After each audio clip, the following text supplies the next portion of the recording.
వైఎస్ఆర్ కాంగ్రెస్ పార్టీకి ఏకంగా జగన్కే దమ్కి ఇచ్చినటువంటి సబ్ ఇన్స్పెక్టర్ ఎస్ఐ ఎవరైతే రామగిరి ఎస్ఐ సుధాకర్ యాదవ్ మరొక స్టెప్ ముందుకేశారు. వాస్తవంగా రాజకీయ నాయకులతో మనకెందుకు, అధికారము ప్రతిపక్షం వీళ్ళతో మనకెందుకు అనుకుంటారు. కానీ ఒక తెగింపు ఆయనలో కనబడుతుంది, పోరాటం అన్నటువంటిది కనబడుతుంది.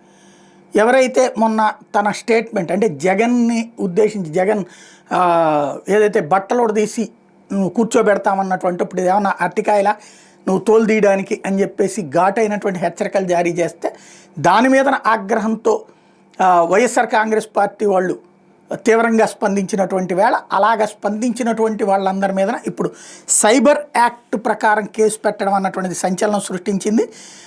దాంట్లో టోటల్గా ఒక లింకులతో సహా ఇచ్చిన కంప్లైంట్ 38 మీదన కంప్లైంట్స్ ఇచ్చారు. ఇందులో ఇన్స్టాగ్రామ్ కావచ్చు, యూట్యూబ్ కావచ్చు, ఫేస్బుక్ కావచ్చు, వివిధ ప్లాట్ఫారాల్లో వచ్చినటువంటి వాటి మీదన ఈ కంప్లైంట్ ఇచ్చుకొచ్చారు. ఇందులో ఎవరైతే కొంతమంది ఒక ఎస్ఐకి ఆస్తులకి సంబంధించి ఆయనకి ఎన్ని ఆస్తులు ఉన్నాయి, లేకపోతే అక్కడిది ఉంది ఇక్కడ ఉందని చెప్పినటువంటి వాళ్ళందరి మీదన కూడా కేసు నమోదు చేయమని చెప్పి అడగటం.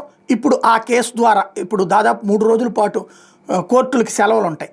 ఈ సెలవుల టైంలో ఈ కేసు ద్వారా అరెస్టులు జరగబోతున్నాయా చూడాల్సినటువంటి అంశం. టోటల్గా ఫేస్బుక్, యూట్యూబ్, ఇన్స్టాగ్రామ్ ద్వారా ఆన్లైన్లో తన మీద దాడులు చేశారని వీళ్ళందరి మీద భారత న్యాయ సంహిత మరియు సమాచార సాంకేతిక చట్టం ఐటీ యాక్ట్ కింద కఠినమైన సెక్షన్లు నాన్ బెయిలబుల్ ప్రకారం కేసులు నమోదు చేశారని చెప్పేసి పోలీసులు ప్రకటించారు.